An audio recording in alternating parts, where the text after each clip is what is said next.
ఇక బ్రహ్మాండమైన మహాయాత్ర ప్రారంభం కాబోతోంది. పూజ్య స్వామీజీ వారు 24వ తారీఖు కురుక్షేత్రం, ధర్మక్షేత్రే కురుక్షేత్రే అనేటువంటి ఆ కురుక్షేత్రంలో 25వ తారీఖు సంపూర్ణ భగవద్గీత పారాయణ చేయించి అక్కడి నుంచి తమ ఆంధ్ర యాత్ర ప్రారంభించబోతూ ఉన్నారు. 2 నెలల యాత్ర, ఒకరోజు కాదు, 2 రోజులు కాదు, 2 నెలల యాత్ర. ఫిబ్రవరి 18వ తారీఖు వరకు ఈ యాత్ర కొనసాగుతుంది.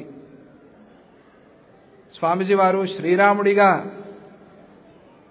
విశ్వధర్మ విజయయాత్ర చేస్తూ ఉంటే మరి స్వామీజీ వెంట ఆంజనేయ స్వామిలాగా నన్ను కూడా రమ్మన్నారు.